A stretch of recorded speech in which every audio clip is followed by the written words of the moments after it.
Voyage 1, September 2017. My past 103 plus years on this current plane of existence have had moments of suffering, moments of bliss, and everything else in between, which is nothing unusual for most people. There were times when it felt like the suffering would be the sad death of me, and equally the bliss gave me an elated feeling of being happy enough to die in those moments. Isn't it strange how the theme of death can arise in both suffering and in bliss, depending of course on who you are and what your frame of mind is at the particular time? My very first voyage with Mother Ayahuasca was in September 2017. Although this date is not very relevant, it just provides for a relative time context in relation to how far back or recent any of these voyages were, depending of course on when you are reading this text. For approximately 4 days, prior to imbibing the medicine plant ayahuasca, my food intake consisted of watery vegetable soups, water and coffee. It is often and strongly recommended you do not drink coffee, as it can or might cause nausea, vomiting and/or diarrhea as a response to taking ayahuasca. Going without sex for 6 weeks, as recommended, was bad enough, but going without coffee for a week was a step too far, as was going without tobacco. Most of my life has somehow been directly or indirectly about rebelling against the many pointless rules, conventions, legalities, limitations, and beliefs governing or held by or in society per se. Sometimes this insolence has brought me into conflict with those who would presume to have authority over others or me when, in fact, they do not. Of course, it needs to be said and clarified, my rebellion is not and has never been driven by malice, ill will, or intent towards people, but, on the contrary, it has always concerned me greatly that a great many people are so compliant with those persons who assume authority over others solely based upon the fictions created on paper by authoritarians. Authoritarians have led millions of people astray, to say the least, and many more to their deaths over the centuries. So, drinking coffee and smoking tobacco didn't seem too much of a breach of the guidelines set down as part preparation for imbibing ayahuasca. At the heel of the hunt, it did not adversely affect my personal experience with Mother Ayahuasca, which is not to say that it would or could not adversely affect you or others. Perhaps Lady Luck has been with me thus far throughout my voyages, or perhaps there is something more to it than mere luck. After a 4-day fast from solid food, my hunger pangs dissipated, and my energy levels did not feel low or exhausted. In fact, my mind, as it were, was clear, lucid, and alert. It is clear to me now, at least, that soup, while it can fill and sustain you quite adequately for perhaps a very, very long time, one can eventually grow to dislike it immensely. Preparation Day. The day before my very first ayahuasca voyage was spent with a group of other voyages in preparation for our first voyage the next day. The facilitator and guides actively prepared us as much as they possibly could to surrender to the medicine and put us at ease with any worries or concerns we may be having. The key phrase here being surrender. The morning of this preparation day, we gathered together with M, the lead facilitator. M invited us, each in our own time, to say something about ourselves by leading with the phrase, "If you really knew me, then." This phrase resonated with me at the time and still does. And it forms the basis for the title for this text in Mèahuasca. We were invited to participate in various activities with a view to breaking down to a certain extent any resistance our conscious or egoic mind may be putting in front of us, and to a further extent putting us at our ease. After all, it is not every day you get to experience what is sometimes called the little death. Ayahuasca is known as the vine of the dead. We were actively invited through the preparation day to listen, discuss, ask questions, share why we were there, dance, to chant, to meditate, and to breathe. By the end of the day, we had all built a trust with the facilitator and guides that they would take care of us. This was a safe, non-judgmental environment, and moreover, we could surrender to the medicine. If we had to vomit, we would vomit, and they would tend to us and clean up the mess.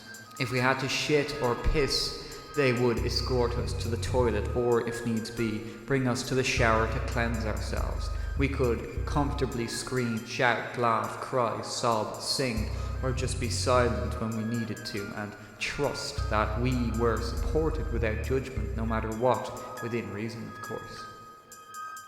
We participated in a series of activities devised to open us up and to become more comfortable in our own skins and in each other's company. In the morning, we were invited to share with others who we were and what our intentions or not might be for our voyage with Mother Ayahuasca.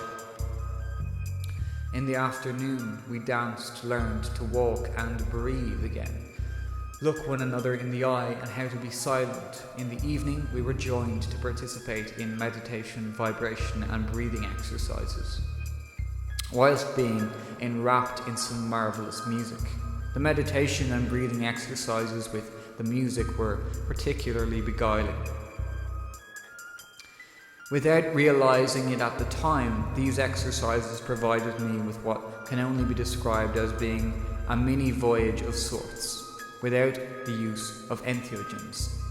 In retrospect, and as a point of note, once you have reached the 0 point, strictly speaking, you do not need to use entheogens again.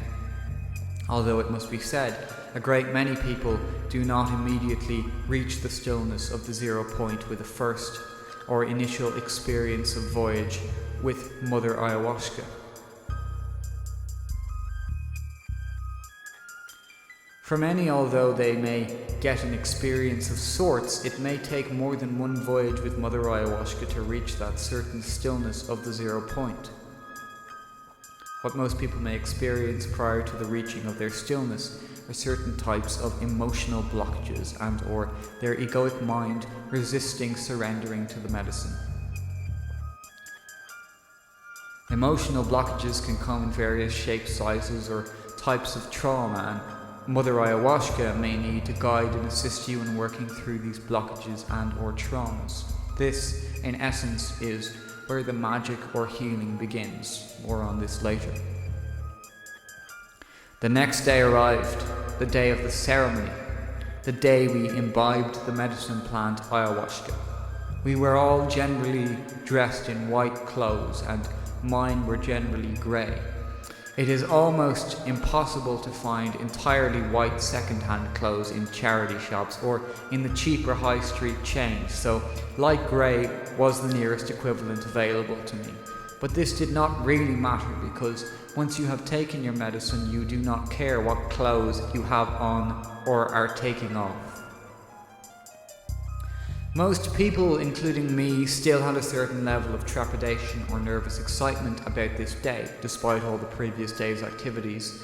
In my case, it was simply because it was my very first voyage with Mother Ayahuasca, and like anything absolutely new, one did not know how one was going to react or respond. If there was any concern on my part, perhaps unlike most people, it certainly was not about vomiting or shitting myself, but more about what emotional responses would arise, if any, or memories it might awaken in me.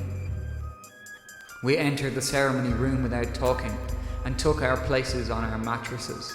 The ceremonial leader gave us some practicals and more reassurance about being in a safe place, that we could trust her and the guides to take good care of us and our needs for the day. We could surrender to the medicine without any concerns for anything else whatsoever and go on our own personal inner voyages without a worry in the world. Then the ceremonial leader invited us all to share our intentions for this voyage. The group was relatively small in number, about 20 or so, so we all individually shared our personal intentions with the group. My personal intention was to find out more about death. Was there death or not? Was there existence after the body died, and so on? Relative to other people's intentions, which we will get into here, this was not so strange a thing to want to find out. Well, not for me anyhow. But as many people who have imbibed ayahuasca are prone to saying, Mother Ayahuasca gives you what you need, not what you want, as did the Rolling Stones in another way. See, everything is connected. On the flip side of the same coin, what would you do with getting what you want? Could you handle it? And would what you want still be what you want when you get it? Perhaps wanting what you need is a better approach to setting an intention rather than wanting what you want. Or perhaps not wanting anything is an even better approach to setting an intention. Or even not setting an intention is an even better approach. Something else to ponder. We commenced the ceremony by being handed our first cup of ayahuasca, which we held until the ceremony leader said her bit, blessings and all. Then she invited us to drink the medicine in our own time, so we did. The smell was not good and the taste not too good either, but down it went all the same. It tasted a little bitter to me, but you could hear the sounds around the room of people smelling, tasting and swallowing. You could tell, even at this very early stage, that some people were already ready to purge or expel the ayahuasca from their system one way or another, through one orifice or another. For some people, being in the company of someone that is sick or purging is enough to set them off. It's a bit like yawning. Once someone starts, it becomes highly contagious, and those around the initial yawner also find themselves yawning pretty soon afterwards. There were some immediate purges, there were some early purges, there were some intermediate purges, there were some later purges, and no doubt there were enough cases of people having to use the toilet and or the showers. As my blindfold was on almost immediately after the first glass of ayahuasca, my sense of hearing was picking up on the sounds emanating from the room, so there was no way of telling who had to go to the toilet or showers, not that any of this really mattered.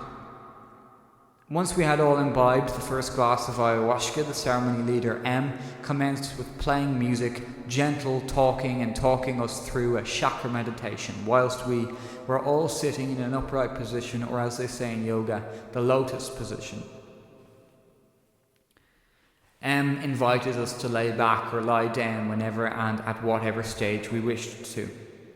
We did not have to stay sitting or in the lotus position, but to do as we felt our bodies needed. For me, 10 minutes at most into the chakra meditation was enough. Yoga is not my thing, so my body has had no experience in staying in an unsupported upright position. The music and the ayahuasca took over and had me laid out flat on my back and cosseted in my blankets. It is not that my voyage had necessarily started as such, but my body just needed to be in a more comfortable, cozy position. Perhaps my body just needed to rest, relax and unwind, and that it did. Once the chakra meditation was completed, the ceremony leader announced that the guides were going to approach each of us to ask if we wished to take another glass of ayahuasca. By this stage, an hour had more or less passed, and my body was already feeling what can only be described as being deep, intermittent vibrations. These vibrations were internal, but it also felt like the internal vibrations were also vibrations into the space/room we were in. It was intermittent, like a wave, like a roller coaster, like a washing machine. It came in waves and it came in cycles. There was an intermittent hum, sound, noise, also that gave you a certain advanced warning of the oncoming wave of vibration. This was marvelous, this was terrific, and this was somehow strangely familiar. Mother Ayahuasca had not yet taken me completely. This vibration was her warming up her engine, or warming me, or warning me, depending on how you look at it. Mother Ayahuasca was teasing me, testing me, and daring me to take another glass of her medicine.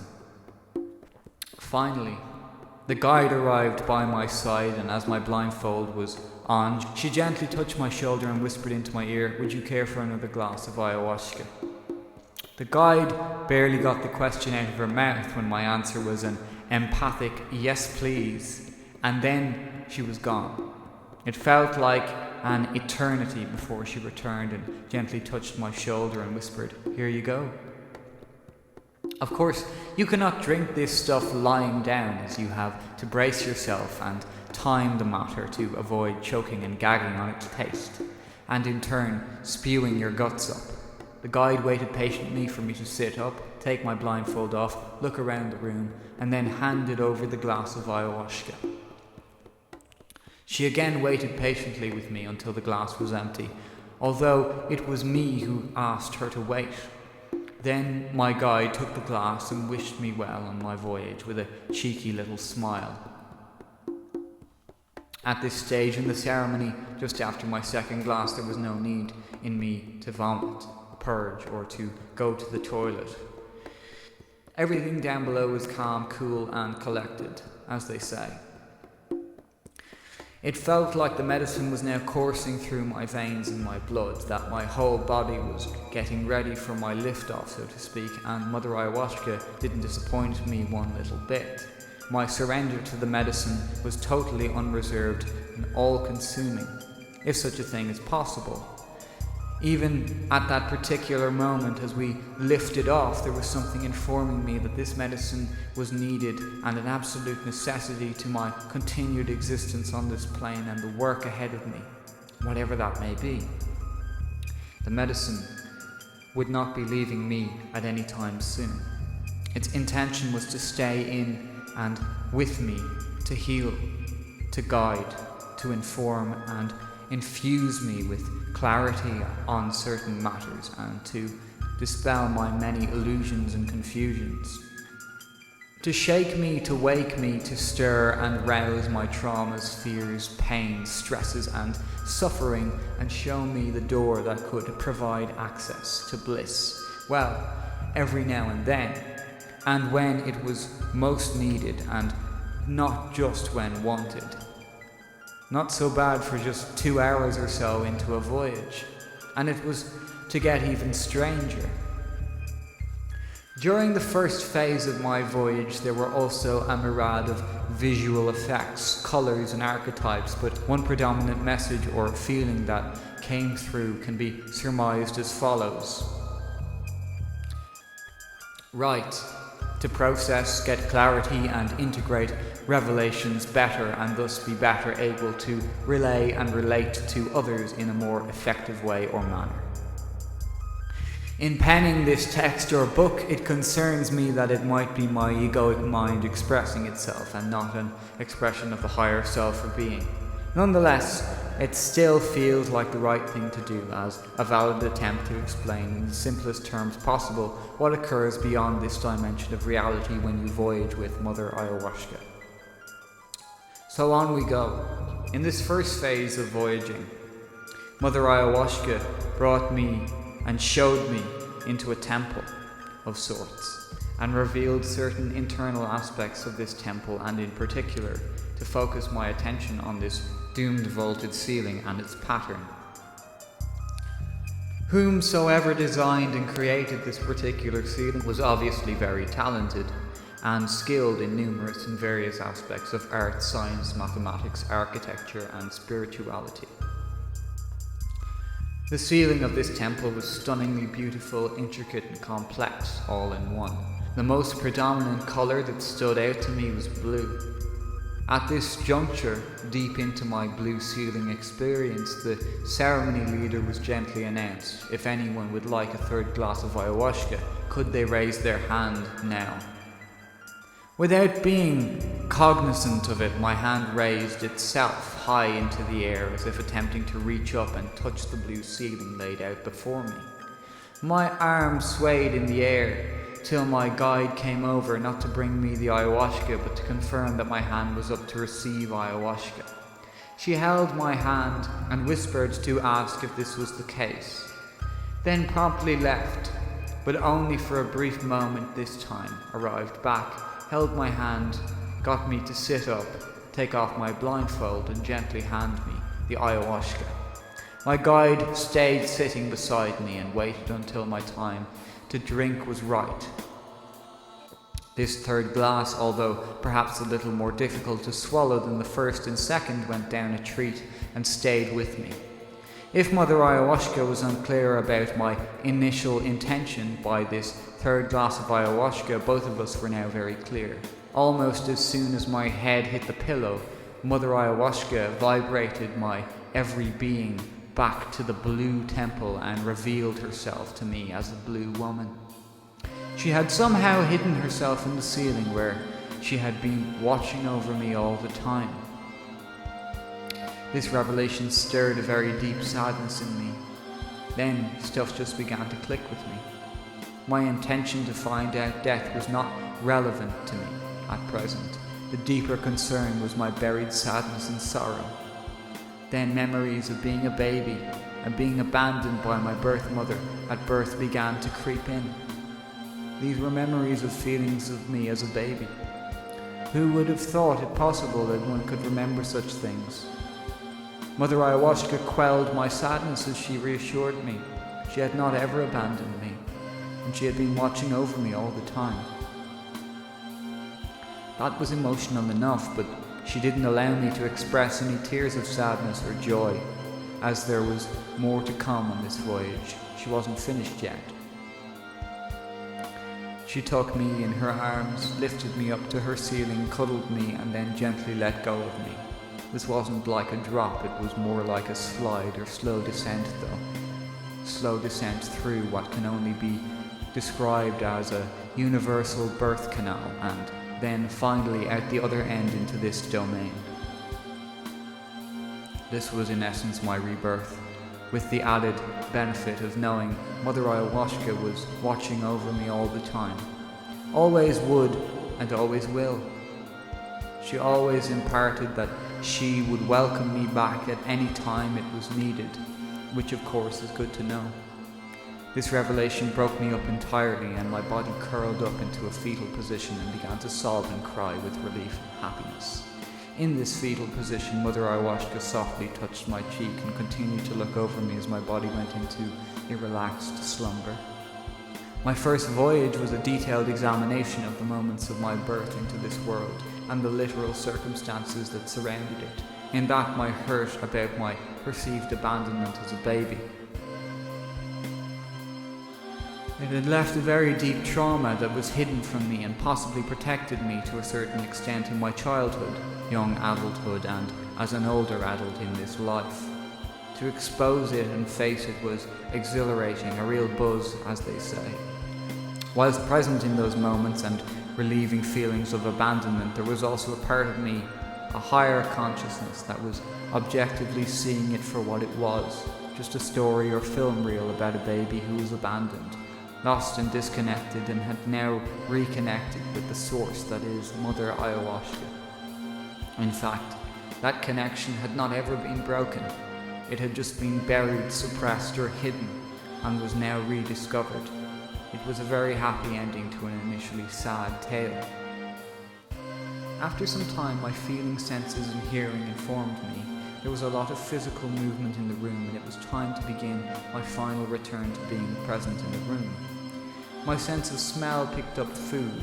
There was food in the room, so with that my blindfold came off and I was sitting upright just in time for a guide to come and present me with a massive bowl of fruits. Obviously the whole bowl and all the fruits were not for me. We all had to share, but there were other bowls, enough fruit for everyone. As we consumed the fruits, women and men were standing now and dancing and moving and swaying to the music.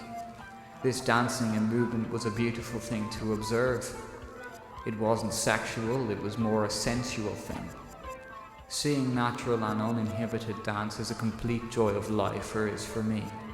The movements were absolutely sublime, and every dance seemed supple and in perfect tune with themselves, each other, and the music. Most people by now were out of their voyages, although there were still one or two that persisted and continued on into the night. Some people had come out after just a few hours, and some people stayed up to 12 hours. It obviously varied depending on what was needed for the individual. My own first voyage took approximately 6 hours, but other voyages since then has lasted from 6 to 8 hours and up to 10 hours.